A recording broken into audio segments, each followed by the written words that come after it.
permanent relief to residents in this community. Well, the minister had told us that he had had a conversation with the finance minister ahead of the 2022 budget reading and was sure that, the sea defense plan would represent in the 2022 budget. Unfortunately, that did not happen, and he says he was hopeful that it would happen, and that hasn't happened. Now, residents are very traumatized. They're worried. And yesterday in the Hianui district in the Volta region, we got to interact with some of them, and they're saying that unfortunately, the relief items are coming. They are happy with that, but they want a permanent solution. And again, I do apologize, by the way, if you just tuned in or if you've been tuned in since 6 a.m. We're here in the Angloga District Assembly in the Volta region. This is where TV3Newday will be coming to you live from, and we're here to provide some relief items to victims of tidal wave in the three constituencies that were struck by the disaster. And so 15 communities and over about 3,000 people lost their lives, lost their properties, literally lost everything, their farmlands, and the way by which they survive. And NADMO was here a few weeks ago, in fact about 2 weeks ago, to provide some relief items. Quite inadequate, but the boss spoke to us on 3FM and indicated that even though they had enough supplies, it was still inadequate, and they were hoping that a lot more people would support this project. Well, here at Media General, in partnership with 3 Foundation and also with Early Beach Resource, we've been counting on you, our viewers, and all benevolent Ghanaians to support us as we provide some relief items. We called on you, you responded in your numbers, you came and immensely supported this project, and thanks to you, we're finally here at the Angloga District Assembly in the Volta region with many relief items for all the victims of tidal waves, and that is what today is about. The ceremony will be held. We'll have a group. We'll have the DCE for Angloga. In fact, we've spoken to the MP for Angloga and Keta, and they're on their way to this particular location so we can have a conversation about how far this will go to support the victims. Now, just yesterday, we traveled to Ahianui, also in the Volta region, to interact with some of the victims of tidal waves. And these victims, by the way, they cited that this is not the first time that it's happened to them. In fact, for those of them who originally hail from Fuveme, they've completely lost their home. Now, their home is submerged under the sea. And so they had to migrate to another village inside Ahianui. And then it struck again. And so the first time it struck was sometime 96. In 2016, it struck them again. And that is when they had to leave Fuveme and move into Ahianui district. And then again, it has struck. And now they're very worried because they're saying that in the past, maybe in the 2000s, if we talk about traveling to the shores, it will take about an hour. But yesterday when we visited the Ahianui district, it's just about 300 meters away from the village when I talk about the shoreline. And so from 500 meters, now it's just about 300 meters to the village, and anything could happen at any point. So we asked them why they've decided not to move, and they are saying that what's the point in moving? If we move from one village to the other, well, the tidal wave will strike again, and it will mean that we'll have to keep moving. And so that is not. We need a permanent solution to the problem, and that is the construction of the sea defense. In this particular village, their school has been completely destroyed, and now the students are studying in a makeshift structure. In fact, only for the JHS. For primary students, they are home, they are unable to study because their classrooms have been destroyed. And so they keep asking the question that for how long are we going to have to endure this? Government needs to step in and construct the sea defense.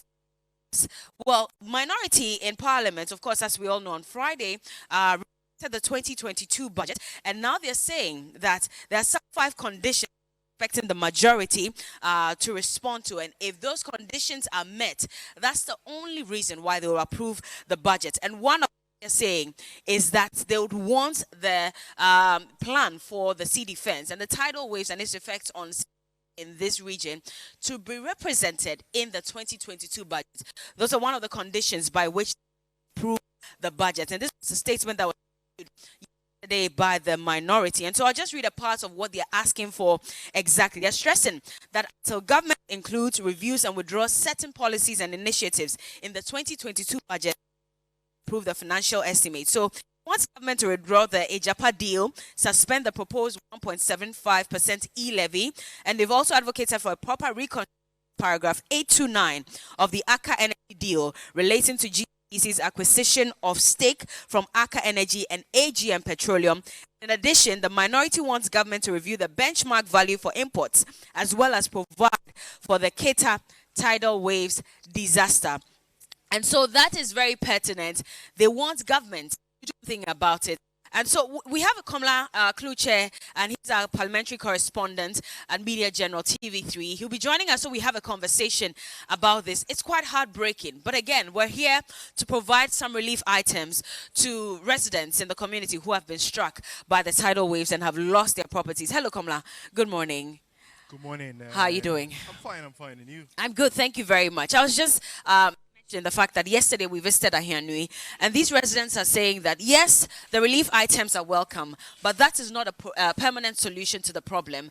Government has been promising them an end, that we will construct a sea defense, and they've never seen anything of that sort happen since they've been in that location for the longest time. And so they are not even sure what's going to happen. They are not ready to move, by the way, until the sea defense is constructed. What do you say? Well, I think it's been long overdue, and the assurance that was given to them by the minister, I recall the day after the waves came ravaging the communities, the press conference that the minister held, I recall he spoke from the ministry where he said that in the budget, provision will be made for it, and that was quite assuring, even though the concerns were that he should have gone to the communities where the tidal waves came biting heavily.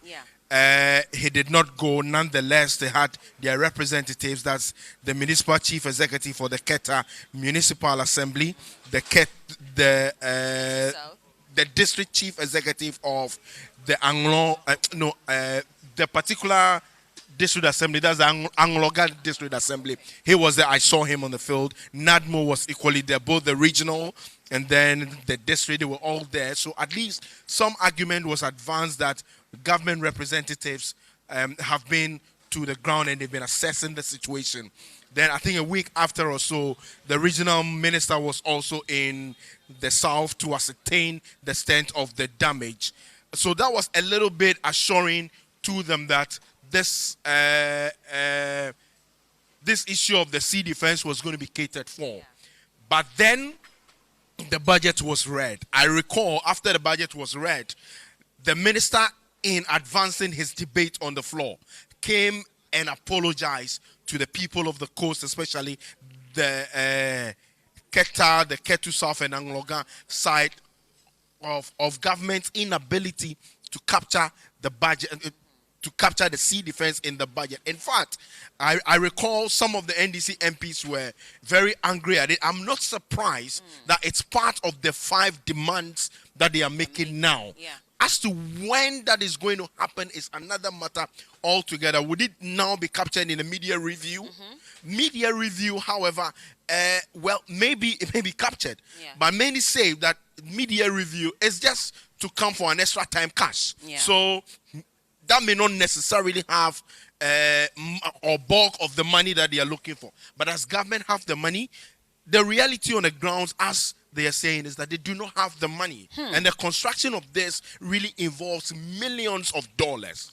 And if the government does not have the money, even already, we are talking about the budget either being approved or being rejected. As we speak, what I witnessed was that one side of the house, as a minority side, led by Speaker Alban, rejected the budget. They rejected majority it. But says the majority it was is challenging this one. They say that it's unconstitutional. Tuesday will be another showdown again for us to see the way forward. My understanding is that they will come on a motion to amend that decision. And if they come and it's successful, then maybe we may see some way forward. But does that address the issue of the tidal waves? Does that specifically address the concerns that there must be a permanent solution? Hearing the construction of a sea defense wall, that has not been captured in the budget. If it hasn't been captured, then what is the way forward? Government, so far, no government official has spoken about this as we speak. But that's the problem, because the experts are speaking and they're saying that the sea defense really is not exactly a permanent solution. It only transfers the problem to another community. And so even if we're we go ahead to construct it, we're really just transferring the problem to other people. And we need to really do a proper research and figure out how we can put an end to this once and for all. So how do we do the research? When should the research start? When should that solution come? But at the end of the day, what needs to be done is a permanent solution. And what is that permanent solution? We have seen also, if you look at the first phase of the sea defense war, yeah. Some solution came. But yes, it is true that if a solution comes from one side, if you give to the left side, the right side will bear the brunt of it. Exactly. So when should that research come? Are we now going to do a research on this? It is not now that we have had this issue of the tidal waves. It keeps coming each and every other time. Exactly. So why do we now say that we need to do a research, and after the research we now need to go back and we sit down and then think about how to solve it permanently? I think that what should be coming from the government, I know all of this is about money. Yeah. But there must be a solution. And that solution, I think, must involve all of them. Absolutely. There's some attitudinal change as well. But if there could also be relocation, I feel that in as much as the government needs to put in the effort to do the construction, some relocation is also necessary from where I sit. But the locals are not ready to relocate. But if you're not ready to relocate, for how long would you continue to say that government must solve it? Before they solve it, if the construction starts today, they will not be there. They will be moved. But that's the thing. You see, and yesterday when I was interacting with them, it was more of sentimental value. They're saying that this is our home. This is the only home we've known since we were born. You can understand now, because if you're their livelihood, asking us, everything. If you're asking us to move, they're saying that you asked us to move. Unfortunately, we had to move from Puveme. Now, we've completely lost that community. We could have safeguarded that community if only you had constructed the sea defense. So all the history that we grew up with, we've lost it. Our school is gone. Our homes are gone. Now we've moved to Anyanui, and you're asking us to keep moving. Where do we move to? Because if you ask us to move, we'll continue moving to maybe the capital city. And if we don't put a stop to it, the tidal waves will keep following us till we get to the city, and we'll completely lose our country. Yeah, That's I mean, what I they're can saying. understand them because a lot of them were born and bred there. They've lived their livelihood, everything there. So yes, it's difficult. I recall the first Fuveme town has been completely gone. I mean, it's gone. Completely. Where they were until 3 weeks ago when the waves came, yes, it's also a place that is almost gone. Speaking to you now. Yeah. So yes, that argument they're advancing, it makes a bit of sense. But also, if you don't move them, I think what probably government needs to do, the sort of relocation that they will need to be given,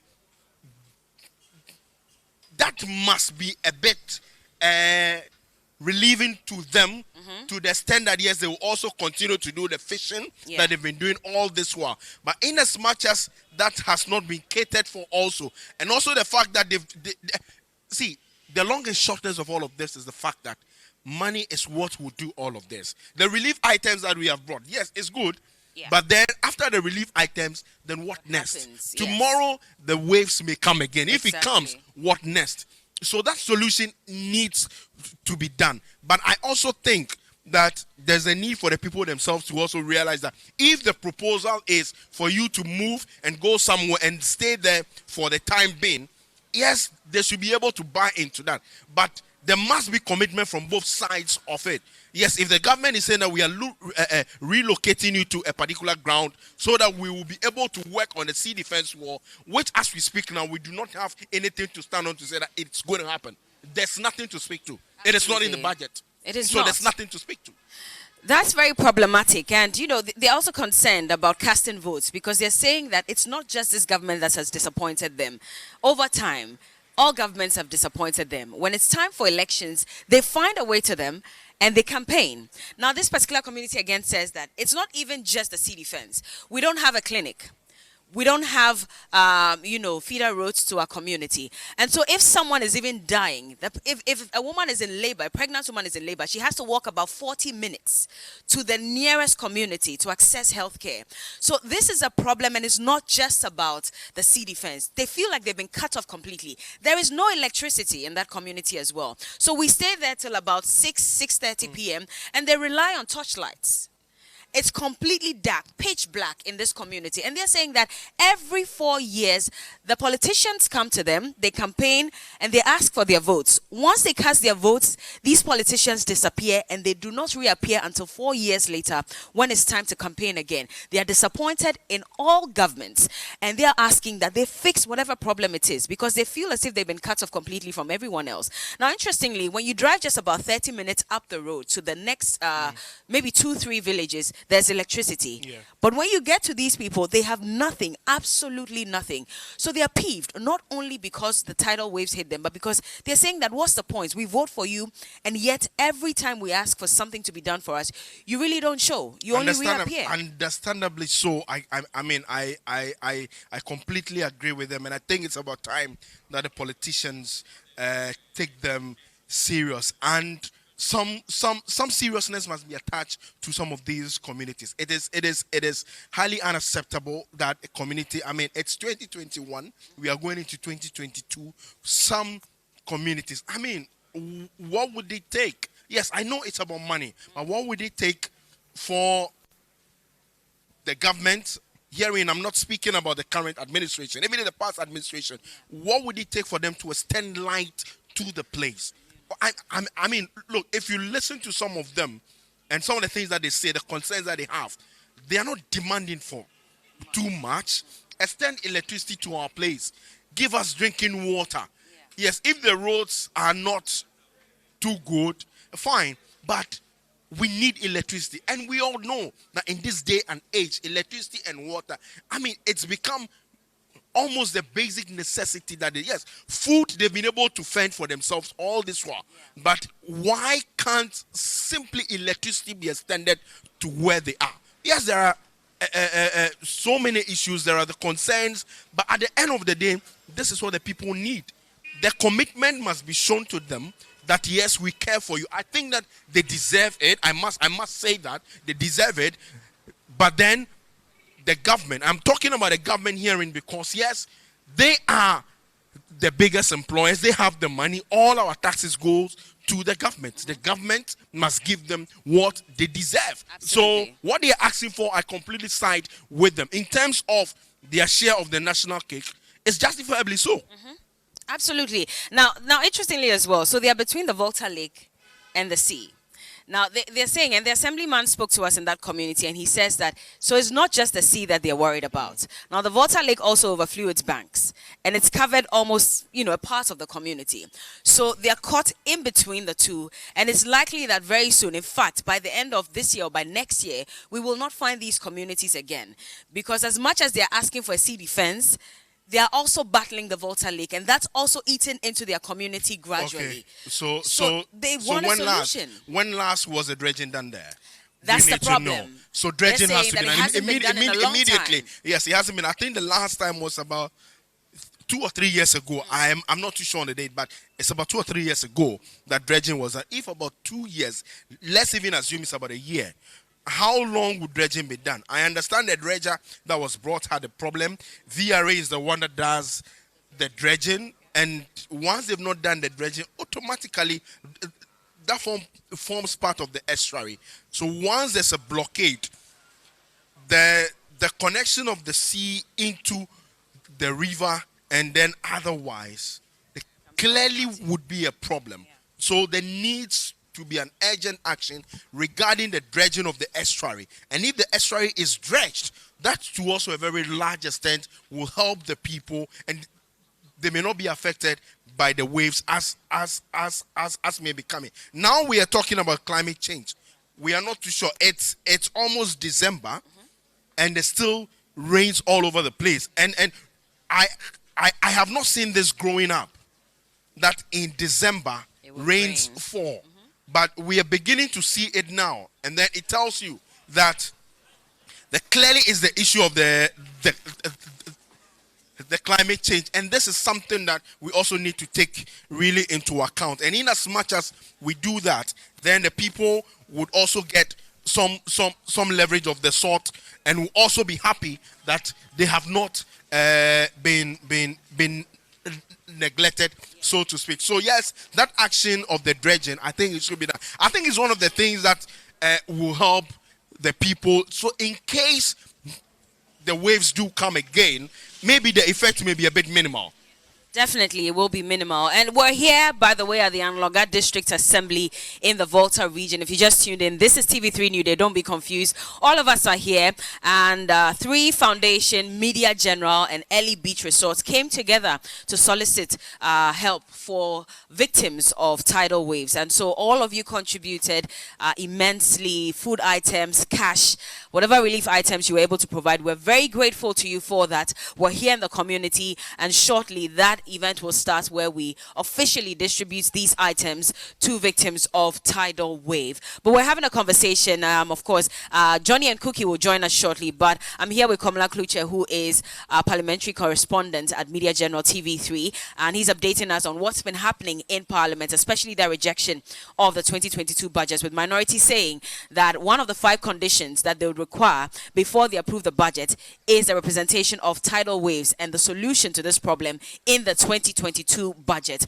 We're waiting to hear from the MP in Anglo. He's around. We also are expecting the MP for Keta to join us so we can have a conversation about this and look forward to that permanent solution that residents are asking for in the community. They're asking for the sea defense, and they want that to be constructed as soon as possible. They have refused to relocate, by the way, and they're saying that this is our home and there's nothing that we can do about it. So government needs to step in and provide for us so that when it's time for elections, we'll also cast our vote. But if that doesn't happen, then there's a likelihood that we're not going to support any party that comes to campaign, because what's the point in voting for you if you disappear and reappear after 4 years only to ask for our votes again? And so this is a conversation, a very extended one, by the way. We're on till 10:30 a.m. The ceremony will kickstart shortly. We're expecting our group CEO to also join us shortly. Komla, we'll have to go on a quick break, but final words before we wrap up on this segment. I think that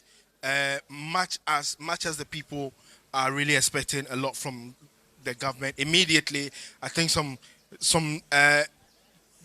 the dredging needs to be done wherever government can find the money for. I think that will not be as expensive as the construction of the sea defense wall. So the dredging has to be done. And if the dredging is done, then we should begin to look at which alternative can be given to the people. Because as we speak now, yes, it's just the donations that keep coming. I mean, you give them the mattress, you give them bowls, you give them some food, some rice and oil and all that. But after that, what next? You're going back to sleep at the same place again. Look, there are some who have even begun reconstruction of structures at the places that got ravaged. Some are still sleeping in the waters again. And I think that is unacceptable. In as much as we are requesting for the defense wall, I also do think that the dredging is important and has to be done immediately. If it has to be done, then that should be quick. Then also the relocation. I think the people must also soften their stance a little bit. You need to also understand the fact that you are living in danger. We are only lucky that no life was lost. In some instances, some life was lost. Yeah. So they also need to reason with the government if the condition is that, okay, we will deal with it, but then we want to move you to a particular place so that we'll be able to do a proper assessment of it and find a permanent solution to it. And if that is done, both sides must be able to compromise. But speaking now of a sea defense wall, it is not in the budget. We cannot speak to it because it is not there. Absolutely. Until it comes. If we are beginning to hear that the Minister of Finance says he's ready to work with the minority, assuming that he decides that, okay, let me go and amend the budget and then fix the sea defense wall in it. Maybe we'll find some respite of the sort. But as we speak now, it's not there. It is not there. And shortly, we'll be speaking to the MP for Anglo. He's here with us, Honorable Richard Kwame Sepe. And so we'll be speaking to him shortly. This is still TV3 Newday. Like I mentioned earlier, we're here at the Angloga District Assembly, and we're providing some relief items to victims of tidal waves. This is a 3 Foundation, Media General, and Ellie Beach Resort partnership, along with you, our viewers, and all benevolent Ghanaians. And so we'll be right back. Keep watching. Please do not go anywhere.